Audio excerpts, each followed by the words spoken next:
துதியும் கனமும் எல்லாம் உமக்கே தேவா உமக்கே.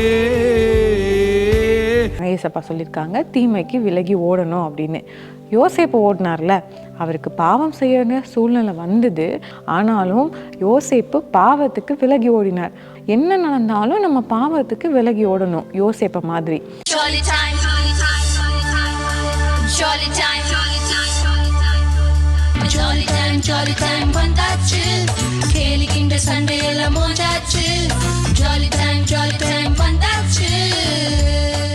Hello friends, praise the Lord. எல்லாரும் எப்படி இருக்கீங்க? எல்லாரும் காட்ஸ் கிரேஸ் சூப்பராக இருக்கீங்க, அப்படி தானே?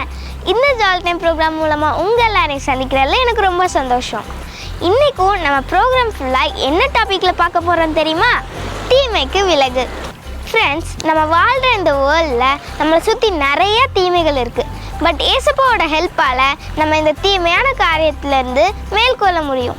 ஃபார் எக்ஸாம்பிள், உங்கள் எல்லாருக்கும் லோட்டஸ் ஃப்ளவர் தெரியும், அப்படி தானே? அந்த லோட்டஸ் ஃப்ளவரோட லீஃபை சுற்றி ஃபுல்லாக தண்ணி இருந்தாலும் அதில் ஒரு தண்ணி கூட ஒட்டாது ஃப்ரெண்ட்ஸ். அதே மாதிரி தான் நம்மளை சுற்றி எவ்வளவோ தீமைகள் பாவங்கள் இருந்தாலும் ஏசப்பா நம்ம கூட இருக்கும்போது அது எதுவுமே நம்மளை அடங்காது ஃப்ரெண்ட்ஸ். பைபிளில் ஒரு வசனம் இருக்குது ஃப்ரெண்ட்ஸ், கர்த்தருக்கு பயந்து தீமையை விட்டு விலகு. தீமையை விட்டு விலகுன்னு சொன்னதும் எனக்கு பைபிள்லேருந்து ஒரு கேரக்டர் ஞாபகம் வருது ஃப்ரெண்ட்ஸ். யார் தெரியுமா? யோசேப்பு. யோசேப்பு போர்த்திபார் அரண்மனையில் இருக்கும்போது அவங்களுக்கு பாவ சோதனை வந்துச்சு. பட் யோசேப்பு கர்த்தருக்கு பயந்ததுனால அந்த பாவ சோதனையிலேருந்து தங்களை காத்து கொண்டாங்க ஃப்ரெண்ட்ஸ்.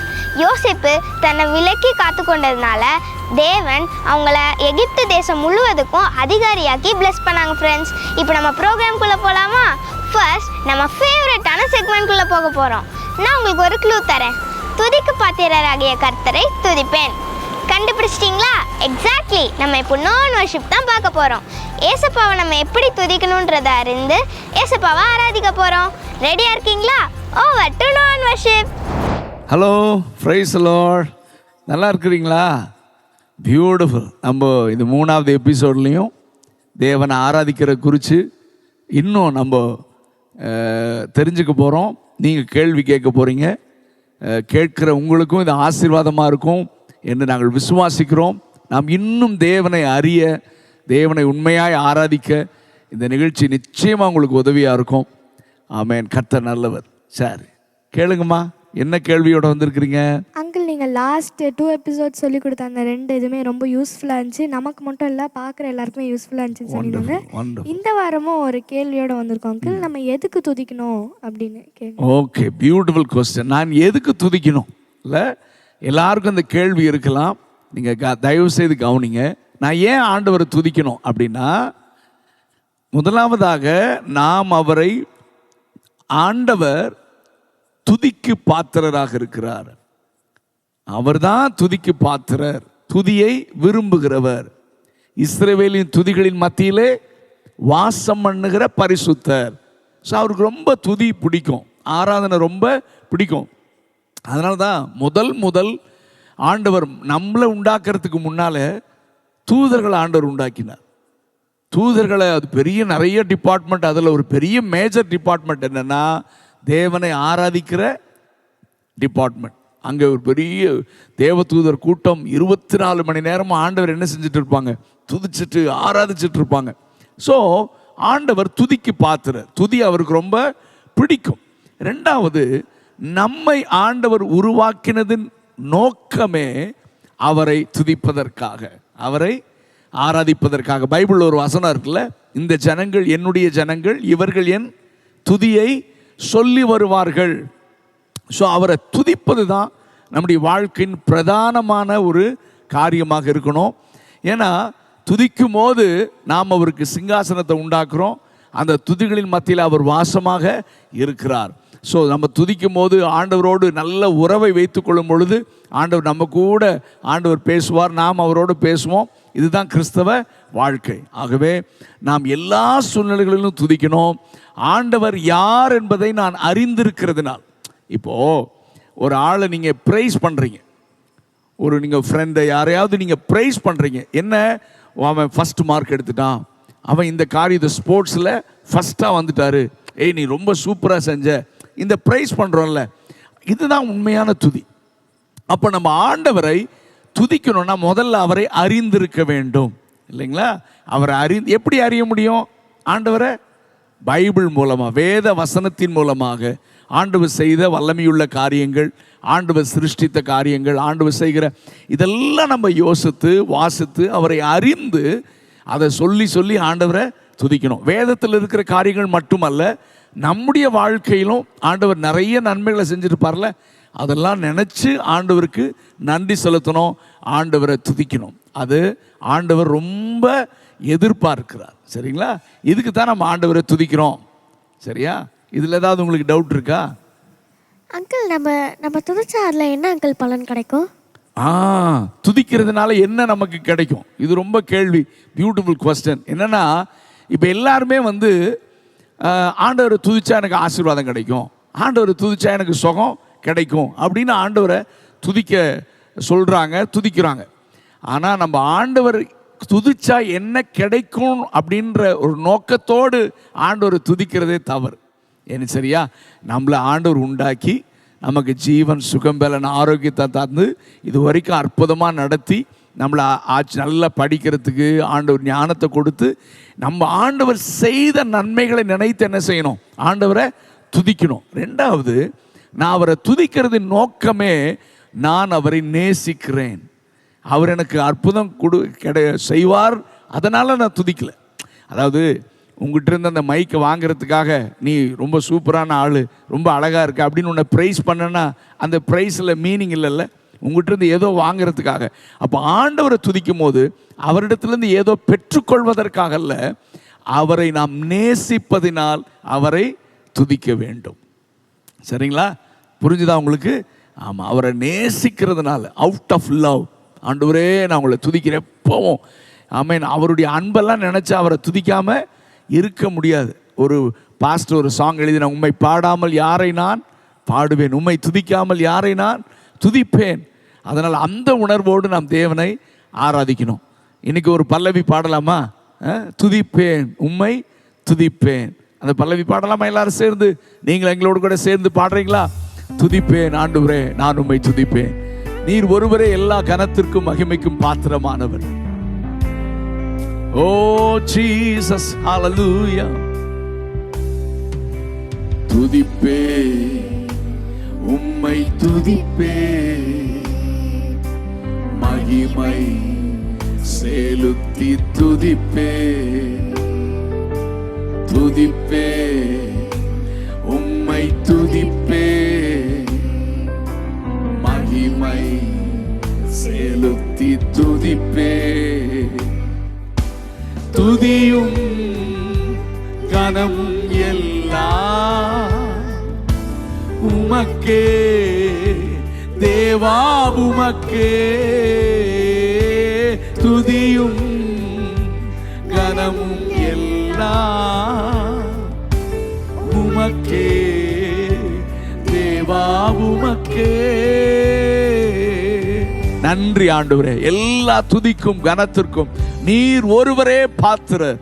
ஆண்டவரே, தொடர்ந்து நாங்கள் வேதத்திலிருந்து உம்மை கற்றுக்கொண்டு தொடர்ந்து நாங்கள் உம்மை ஆராதிக்க எங்களுக்கு உதவி செய்வீராக. ஆமென். God bless you all. God bless you all. என்ன ஃப்ரெண்ட்ஸ், நான் வர்ஷிப் பார்த்தீங்களா? இன்னைக்கும் ஏசப்பாவை எப்படி துதிக்கணுன்றதை பற்றி நிறைய கற்றுக்கிட்டீங்களா?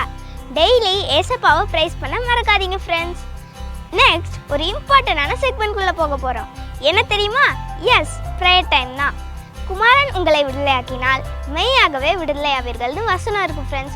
ஸோ நம்ம ஏசப்பா கிட்ட கருத்தாக விசுவாசத்தோடு ப்ரேயர் பண்ணும்போது ஏசப்பா நம்ம ஜெபத்தை கேட்டு கண்டிப்பாக விடுதலை தருவாங்க ஃப்ரெண்ட்ஸ். இன்றைக்கும் ஒரு முக்கியமான ப்ரேயர் பாயிண்ட்காக ப்ரேயர் பண்ண போகிறோம். ப்ரேயர் பண்ணுறதுக்கு முன்னாடி ஒரு வீடியோ பார்த்துட்டு வரலாமா? ஓவர் டு நான் ப்ரேயர். மொபைல் ஃபோன் அடிமைத்தனத்திலிருந்து சின்ன பிள்ளைங்க வெளியே வரத்துக்காக நாம ஜெபிக்க போறோம். மொபைல் ஃபோன் பல கெடுதல்களை நம்ம வாழ்க்கையில உண்டாக்குது. நம்மளோட உடல் நலத்துக்கு கெடுதல் விளைவிக்கிறது மட்டும் இல்லாம மனநலத்துக்கும் கெடுதல் விளைவிக்கிறதா இருக்குது. மொபைல் ஃபோனை பயன்படுத்துறதுனால தூக்கமின்மை, கோபம், தன்னைத்தானே தனிமைப்படுத்துதல், கவலைகள் உண்டாவதாக தெரியுது. அது மட்டும் இல்ல, படிப்பிலும் சின்ன பிள்ளைகளால கவனம் செலுத்த முடியாத ஒரு சூழ்நிலை ஏற்படுது. இந்த மொபைல் ஃபோனை தவிர்க்கிறதுக்கு சில வழிமுறைகள் நாம பார்க்கலாம். தூங்குறதுக்கு முன்னாடி நம்ம ஃபோன் பயன்படுத்தக்கூடாது. எவ்வளவு நேரம் மொபைல் ஃபோன் பயன்படுத்த வேண்டும் என்று முடிவு செய்துட்டு அதை பயன்படுத்தணும். மொபைல் ஃபோன் யூஸ் பண்ணுறதுக்கு பதிலாக வேற என்ன நல்ல காரியங்கள் செய்ய முடியும்னு பார்த்து அதை நம்ம முயற்சி பண்ணலாம். ஹாய் குட்டீஸ், எல்லோரும் எப்படி இருக்கீங்க? நல்லா இருக்கீங்களா? இந்த நோ அண்ட் ப்ரே செக்மெண்ட்டில் உங்களை பார்த்ததில் ரொம்ப சந்தோஷம். இந்த நாளில் கூட நம்ம எதற்காக நம்ம ஜெபிக்க போகிறோன்னா, சிறு பிள்ளைகள் மொபைலுக்கு அடிக்ட் ஆகிருக்காங்கள, இதற்காக நம்ம ஜெபிக்க போகிறோம். எல்லாம் இருக்கிற இடங்களில் நின்று கண்களை மூடி ஜெபிப்போமா? எங்கள் அன்பின் பரலோக பிதாவே, அப்பா, நாங்கள் சிறு பிள்ளைகளுக்காக நாங்கள் ஜெபிக்கிறோம்ப்பா. சிறு பிள்ளைகள் மொபைலுக்காக அடிக்ட் ஆகிருக்காங்க தகப்பனே. இந்த காரியத்திலேருந்து ஒரு பரிபூரண விடுதலை ஆகும்படி நாங்கள் ஜெபிக்கிறோம்ப்பா. அப்பா, சிறு பிள்ளைகளை கொண்டு சாத்தான் ஆண்டவரே பயன்படுத்தி கொண்டு இருக்கிறான் தகப்பனே. அப்பா, இதிலிருந்து தேவன் ஆண்டவரே பரிபூரண விடுதலை ஆகும்படியே நாங்கள் ஜெபிக்கிறோம் தகப்பனே. இந்த காரியத்துக்காக நம்ம மத்தியில் இருக்கிற ஜெஸ்லின் அவர்கள் ப்ரே பண்ணுவாங்க. அன்புள்ள ஏசப்பா, இந்த நாளை தந்ததற்காக உமக்கு நன்றி செலுத்துகிறேன் ஏசப்பா. இந்த நாளில் ஏசப்பா, எங்கள் இந்திய தேசத்தில் அநேக சிறு பிள்ளைகள் செல்ஃபோனுக்கு அடிக்டாக இருக்காங்க ஏசப்பா. அவங்கள நீங்கள் விடுதலையாக்குங்க ஏசப்பா. குமாரன் அவர்களை விடுதலையாக்கினால் மெய்யாகவே விடுதலை ஆவீர்கள்னு சொல்லியிருக்கிறீங்க ஏசப்பா. இப்பொழுது உங்கள் காரம் ஒவ்வொரு சிறு பிள்ளைகள் மேலேயும், செல்ஃபோனுக்கு அடிக்டாக இருக்கிற ஒவ்வொரு சிறு பிள்ளைகள் மேலே இறங்கணும் ஏசப்பா. அந்த செல்ஃபோனுக்கு அடிக்டாக இருக்கிற அந்த சத்ருவின் கிரிகளை நீங்கள் எடுத்து போடுங்க, அழித்து போடும்படிக்கு நாங்கள் ஜெபிக்கிறோம் ஏசப்பா. ஆண்டவரே, அந்த நுகத்தடிகளை நீங்கள் முறித்து போடுங்க ஏசப்பா. அவங்க மொபைல் பார்க்குற நேரத்தில் அதற்கு பதிலாக உமது வேதத்தை தியானிக்க, தேசத்திற்காக ஜெபிக்கத்தக்கதான் அந்த கிருபைகளை அவங்களுக்கு கொடுங்க ஏசப்பா. உங்கள் வல்லமையால் அவங்களை நிரப்புங்க ஏசப்பா. தேசத்தை கலக்குகிறவர்களாக அவங்களை மாற்றுங்க ஏசப்பா. ஒரு போர் சேவகராக மாற்றும்படிக்கு ஜெபிக்கிறோம். சிறு பிள்ளைகள் செல்ஃபோனை இனி யூஸ் பண்ணக்கூடாது, நன்மையான காரியத்துக்கு மட்டுமே யூஸ் பண்ணி நீங்கள் கிருபை தாங்க. எங்கள் ஜெபத்தை கேட்டு நீங்கள் அற்புதம் செய்ய போகிறதற்காக சோத்தரிக்கிறோம். இயேசுவின் நாமத்தில் ஜெபிக்கிறோம் நல்ல பிதாவே, ஆமேன். ஆமீன், ஆமீன். ஓகே குட்டீஸ், இந்த காரியத்துக்காக நம்ம ஜெபிச்சோம்ல. விசேஷமாக மோகனங்களுக்கு ஏசப்பா கொடுக்கப்பட்ட தரிசனம் கொடுத்துருக்காங்க. இந்த தரிசனம் என்னன்னா, 50 கோடி ஆத்துமக்களுக்கு சுவிசேஷம் சொல்லவும், அதில் 5 கோடி ஆத்துமக்களுக்கு ரட்சிப்புக்குள்ளே நடத்தவும், விசேஷமாக சிறுபிள்ளைகளுக்குள்ள ஒரு தரிசனம் கொடுத்துருக்காங்க. அதில் 10 கோடி சிறுபிள்ளைகளுக்குள்ள சுவிசேஷம் சொல்லவும், அதில் 1 கோடி சிறுபிள்ளைகளுக்கு ரட்சிப்புக்குள்ளே நடத்தவும் நம்ம ஜெபிக்க போகிறோம். இந்த காரியத்துக்காக நம்ம ஜெபிக்கலாமா? என் அன்பின் பரலோக பிதாவே, அப்பா, ஆண்டவரே, மோகனங்களுக்கு கொடுக்கப்பட்ட இந்த தரிசனத்துக்காக நன்றி செலுத்துகிற தகப்பனே. அப்பா, இந்த திட்டம் முழுவதாய் ஆண்டவரே நிறைவேற்றும்படியே நாங்கள் ஜெபிக்கிறோம். அப்பா, இந்த திட்டத்துக்கு விரோதமாக எழும்புகிற எல்லா சாத்தானுடைய கிரிகைகளும் அந்தகார வல்லமைகளும் இயேசுவின் நாமத்தினால அப்பா ஜெயித்து ஜெயம் எடுக்கிற தகப்பனே. இந்த திட்டத்தில் ஆண்டவரை இணைந்து நடத்துகிற அப்பா ஆஸ்லியக்காவும் கருத்தில் ஒப்பு கொடுக்குறோம். அப்பா, இது நடத்துகிற நல்ல ஞானத்தை கொடுங்க அப்பா, இன்னும் பயன்படுத்துங்கப்பா. அப்பா, கூட ஆண்டவரே நடத்துகிற ஒவ்வொரு ஊழியர்களும் கருத்தில் ஒப்பு கொடுக்குறோம்ப்பா. நீங்கள் ஆளுகை செய்யுங்க தகப்பனே. இயேசுவின் மூலம் ஜெபிக்கிறோம் எங்கள் ஜீவன் நல்ல பிதாவே, ஆமீன். ஓகே குட்டீஸ், இந்த காரியத்துக்காக நம்ம ஜெபிச்சோம்ல, அதுபோல் உங்கள் தனிப்பட்ட ப்ரேயர்லையும் தனிப்பட்ட ஃபேமிலி ப்ரேயர்லையும் சரி, இந்த காரியத்துக்காக நீங்கள் ஜெபிச்சுக்கோங்க. அடுத்த நோ அண்ட் ப்ரே செக்மெண்ட்டில் உங்களை சந்திக்கிறேன். God bless you. ஏன்னா ஃப்ரெண்ட்ஸ், ப்ரேயர் பண்ணிங்களா? ஏசப்பா கண்டிப்பாக நம்ம ஜெபத்தை கேட்டு மொபைல் அடிக்ஷனில் இருக்கிற பிள்ளைகளுக்கு விடுதலை தருவாங்கன்னு நான் விசுவாசிக்கிறேன். நீங்கள் விசுவாசிக்கிறீங்களா? சூப்பர். டெய்லி இந்த ப்ரேயர் பாயிண்ட்காக நீங்கள் ப்ரேயர் பண்ண மறக்காதீங்க ஃப்ரெண்ட்ஸ். நெக்ஸ்ட் ஒரு மோஸ்ட் இம்பார்ட்டண்டான செக்மெண்ட்குள்ளே பார்க்க போகிறோம். என்ன தெரியுமா? எஸ், மெசேஜ் டைம் தான். ஏசப்பா அவங்க வார்த்தை மூலமாக நம்ம கூட பேச போகிறாங்க. மெசேஜ் கேட்க ரெடியாக இருக்கீங்களா? Over to message time. Hello குட்டீஸ், பிரைஸ் தி லார்ட். எல்லோரும் எப்படி இருக்கிறீங்க? நல்லா இருக்கிறீங்களா? தீமைக்கு விலகணும், அதை பற்றி தானே பார்த்துட்டு இருக்கிறீங்க. சரி, தீமைனா என்ன கொஞ்சம் சொல்லுங்கள். நீங்களாம் உங்களுக்கு தெரியும்ல, தீமை நம்ம அடிக்கடி பார்த்துட்டே இருக்கோம்ல. தீமை அப்படின்னா என்ன அர்த்தம்? நீங்கள் தப்பு பண்ணுறது தீமை, உங்களுக்கு ஏதாவது தவறான காரியம் நடக்குதுன்னா அது தீமை, அதெல்லாம் தீமை. கரெக்டாக உங்களுக்கு எது பிடிக்கலையோ, உங்களுக்கு எது நடந்தால் அது நல்லா இல்லை, எனக்கு இப்படிலாம் நடக்கக்கூடாது, அநியாயம் நடக்கக்கூடாது அப்படின்னு நினைக்கிறீங்களோ அதெல்லாம் தீமை. அப்படி தானே? அநியாயம் பண்ணுறது தீமை, பொய் சொல்கிறது தீமை, அப்புறம் சண்டை போடுறது தீமை, இதெல்லாம் தீமை. பைபிளில் அழகாக சொல்லியிருக்கிறாங்க, ஏசப்பா சொல்லியிருக்காங்க தீமைக்கு விலகி ஓடணும் அப்படின்னு. யோசேப்பு ஓடினார்ல, அவருக்கு பாவம் செய்யற சூழ்நிலை வந்தது. யாரும் ஒன்றும் சொல்லியிருக்க மாட்டாங்க, தப்பு பண்ணியிருக்கவே மாட்டாங்க, ஒன்றுமே கண்டுபிடிச்சிருக்கவே மாட்டாங்க. ஆனாலும் யோசேப்பு பாவத்துக்கு விலகி ஓடினார். அது அவர் என்ன நடந்தாலும் நம்ம பாவத்துக்கு விலகி ஓடணும், யோசேப்பை மாதிரி. சரி, தீமைக்கு விலகி ஓடணும் அப்படின்னு நம்ம பார்த்துட்டோம். தீமைக்கு விலகி ஓடுறதுனா என்ன? பாவத்துக்கு விலகி ஓடுறது. அப்போது நம்ம விலகி போகணும் அப்படின்னா என்னெல்லாம் பண்ணணும்? ஒரு வசனம் இருக்குது தெரியுமா? அது எங்கே இருக்குன்னா, சங்கீதம் 1ஆம் அதிகாரம் 1ஆம் வசனம். நான் உங்களுக்கு படிக்கிறேன். துன்மார்க்கருடைய ஆலோசனையில் நடவாமலும் பாவிகளுடைய வழியில் நில்லாமலும் பரியாசக்காரர் உட்காரும் இடத்தில் உட்காராமலும். இது நமக்கு கொடுக்குற ஒரு ஆலோசனை. எதுக்கு தெரியுமா? தீமைக்கு விலகி ஓடுறதுக்கு. தீமை பண்ணுறவங்க யார்? அவங்கள தான் துன்மார்க்கர் அப்படின்னு பைபிள் சொல்லுது. துன்மார்க்கருடைய ஆலோசனையில் நடவாமலும். அப்போது யாராவது தீமை பண்ணிக்கிட்டு இருக்கிறாங்க அப்படின்னா அவங்க உங்களுக்கு ஏதாவது ஒரு அட்வைஸ் சொல்கிறாங்க, இந்த காரியத்தில் இப்படி செய், இந்த காரியத்தில் இப்படி செய்யாத அப்படின்னு ஏதாவது ஒரு அட்வைஸ் பண்ணாங்க அப்படின்னா அவங்கள கேட்கக்கூடாதான், அந்த படி செய்யக்கூடாதான். அடுத்தது, பாவிகளுடைய வழியில் நில்லாமலும். பாவிகளுடைய வழியில் நில்லாமல் அப்படின்னா அவங்க ஏதோ ஒரு வேலை போயிட்டுருக்காங்க, ரோட்டில் போயிட்டுருக்காங்க, அங்கே நிற்கக்கூடாது அப்படின்னு கிடையாது. பாவிகள் அப்படின்னா அவங்க ஏதோ ஒரு வழியாக போயிட்டுருக்காங்க அப்படின்னா ஏதோ அவங்க வாழ்க்கையில் இந்த மாதிரி நடந்து கொண்டு இருக்காங்க, அவங்களோட வழியை நம்ம கற்றுக்கொள்ளக்கூடாது, அவங்க வாழ்க்கையை பார்த்து இன்ஸ்பயர் ஆகி அதெல்லாம் நம்ம செய்யக்கூடாது. அதை தான் சொல்கிறாங்க. சரி, நான் உங்ககிட்ட ஒரு கேள்வி கேட்குறேனே, ஒருத்தர் துன்மார்க்கர், ஒருத்தர் பாவி அப்படின்னு நீங்கள் எப்படி கண்டுபிடிப்பீங்க? பைபிளில் ஒரு இன்சிடெண்ட் இருக்குது. ஆயக்காரனும் பரிசேயரும் ஜெபாலயத்துக்கு போகிறாங்க. ஆயக்காரன்னா யார் தெரியுமா? மக்கள்கிட்ட அதிகமாக டேக்ஸ் கலெக்ட் பண்ணுறவங்க தான் ஆயக்காரர், டேக்ஸ் கலெக்டர். அதே மாதிரி பரிசேயர் அப்படின்னா ஆண்டவருடைய பிள்ளை. 2 பேரும் போகிறாங்க ஜெபாலயத்துக்கு, ஜெபம் பண்ண. சர்ச்சுக்கு போவீங்கல்ல. டேக்ஸ் கலெக்டர் என்ன பண்ணாரு? நான் தப்பு பண்ணிட்டேன், பாவியாகி என்மேல் கிருபையாயிரும் அப்படின்னு சொல்லி அவர் ஜெபிக்கிறாரு. ஆனால் இந்த பரிசேயர் என்ன பண்ணுறாரு? இந்த ஆயக்காரன், இந்த டேக்ஸ் கலெக்டர் மாதிரி நான் கிடையாது இயேசுவே, நான் எப்பவுமே நல்லா ஜெபிப்பேன், நான் நல்லா உபவாசம் செய்வேன், இவர மாதிரி நான் கிடையாது அப்படின்னு ஜெபிக்கிறார். பாருங்களேன், 2 ஜெபத்துக்கும் வித்தியாசம் இருக்குல்ல. என்னதான் டேக்ஸ் கலெக்டர் நம்ம பாவின்னு சொன்னாலும் அவர் தன்னை தாழ்த்தி அழகாக ஜெபம் பண்ணுறாரு. பரிசேயர் கர்த்தருடைய பிள்ளையாக இருந்தாலும் அவருக்குள்ள அது தாழ்மை இல்லை.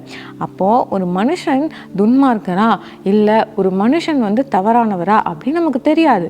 அப்போது நம்ம எப்படி ஆலோசனை எடுக்கணும்? அப்போ எந்த வழியை நம்ம ஃபாலோ பண்ணணும்? நம்ம அதுக்கு தான் ஏசப்பா கிட்ட கேட்டு ஒவ்வொரு காரியத்தையும் நம்ம செய்யணும்.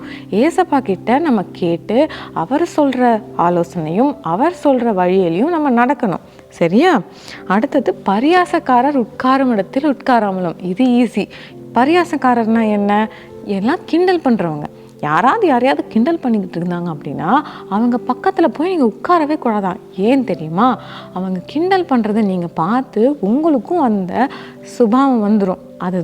அதுக்காகத்தான் அங்கே உட்காரக்கூடாதுன்னு சொல்லியிருக்காங்க. புரியுதா? ஸோ இதுதான் தீமைக்கு விலகி ஓடுறதுக்கு கர்த்தர் நமக்கு கொடுக்குற ஆலோசனை. சரி, அப்போ நான் முதல்ல உங்களுக்கு சொன்னேன்ல, நீங்கள் கர்த்தர்கிட்டேருந்து ஆலோசனை பெறணும், கர்த்தரோட வழியில் நடக்கணும். அது என்ன பண்ணுறது? அதே அதிகாரத்தில் 2ஆம் வசனத்தில் இருக்குது. கர்த்தருடைய வேதத்தில் பிரியமாயிருந்து இரவும் பகலும் அவருடைய வேதத்தில் தியானமாக இருக்கிற மனுஷன் பாக்கியவான். இரவும் பகலும் நீங்கள் வேதத்தை தியானம் பண்ணிக்கிட்டே இருந்தீங்க, அதாவது படிச்சுக்கிட்டே இருந்தீங்க, மெடிடேட் பண்ணிக்கிட்டே இருந்தீங்க அப்படின்னா கர்த்தர் உங்களுக்கு ஆலோசனை கொடுப்பாரு, உங்களுக்கு வழியை காட்டுவார், உங்களுக்கு யூஸ்ஃபுல்லாக இருக்கும், நீங்கள் பாக்கியவானாக இருப்பீங்க. புரியுதா குட்டீஸ்? சரி, இப்போ நம்ம ஜெபிக்கலாமா? எல்லாரும் ஜெபிக்கலாமா? கண்ணை மூடுங்க. நம்ம தீமைக்கு விலகி ஓடணும். இவ்வளோ நாள் நீங்கள் தீமை செஞ்சுட்டீங்க, தீமையில் இருந்தீங்க அப்படின்னா ஏசப்பா கிட்ட மன்னிப்பு கேட்கலாமா? சரி, எல்லாரும் கண்ணை மூடுங்க, நம்ம ஜெபிக்கலாம். ஏசப்பா, எனக்கு தீமைக்கு விலகி ஓடணும்னு இன்றைக்கி நீங்கள் சொல்லி கொடுத்துருக்கீங்க ஏசப்பா, அதுக்காக நன்றி. நான் தீமை இவ்வளோ நாள் நிறைய காரியங்கள் தீமைக்கு என் வாழ்க்கையில் இடம் கொடுத்துட்டேன், தவறான காரியங்களுக்கு நான் இடம் கொடுத்துட்டேன், பிசாசுக்கு என் வாழ்க்கையில் இடம் கொடுத்துட்டேன் ஏசப்பா, என்னை மன்னிங்க. நான் தவறான ஃப்ரெண்ட்ஸ் கூட சேர்ந்துட்டேன், தவறான காரியங்களை செஞ்சிட்டேன், மற்றவங்கள நான் கிண்டல் பண்ணிட்டேன், என்னை மன்னிச்சிருங்க ஏசப்பா. ஒரு விஷயம் உங்களுடைய ரத்தத்தினால் என்னை கழுவுங்க, என்னை பரிசுத்தப்படுத்துங்கப்பா. நான் இனிமேல் தீங்கு நான் செய்யவே கூடாது, நான் தீமைக்கு விலகி ஓடணும். நீங்கள் எனக்கு ஆலோசனை கொடுத்து நடத்துங்க, உங்களோட வழியில் நான் நடக்கணும் ஏசப்பா. நான் தினமும் ஜெபிக்க, தினமும் வேத வாசிக்க எனக்கு உதவி செய்யுங்க. என் ஜெபத்தை கேட்டதற்காக ஸ்தோத்திரம். இயேசுவின் நாமத்தினாலே ஆமேன். குட்டீஸ், தினமும் பைபிள் வாசிங்க, தினமும் ஜெபம் பண்ணுங்க. அப்போ தான் ஏசப்பா உங்களுக்கு ஹெல்ப் பண்ணுவாங்க. கர்த்தர் உன்னை எல்லா தீங்குக்கும் விலக்கி காப்பார் அப்படின்னு சொல்லி ஏசப்பா நமக்கு வாக்குத்தத்தம் கொடுத்துருக்குறாங்க. கர்த்தர் நிச்சயமாக நம்மளை பாதுகாப்பாங்க. சரியா குட்டீஸ்? இன்னொரு ஜாலி டைம் ப்ரோக்ராமில் உங்களை நான் மீட் பண்ணுறேன். அது வரைக்கும் பாய். என்ன ஃப்ரெண்ட்ஸ், மெசேஜ் கேட்டிங்களா? யூஸ்ஃபுல்லாக இருந்துச்சா? மெசேஜில் சொன்ன மாதிரியே உலகத்தில் எவ்வளோதான் தீமையான காரியங்கள் இருந்தாலும் நம்ம அதுக்கு இடம் கொடுக்காம ஏசப்பா கீழ்ப்படிஞ்சு வாழணும் ஃப்ரெண்ட்ஸ். இப்போ கூட நம்ம ப்ரோக்ராமோட எண்டுக்கு வந்துட்டோம். இன்னொரு ஜாலி டைம் ப்ரோக்ராமில் உங்கள் எல்லாரையும் சந்திக்கிறேன். Until then, bye. Jolly time Jesus redeems ministries, Nalumavadi, Thoothukudi district 628211. For 24 hours prayer support 04639353535. God bless you.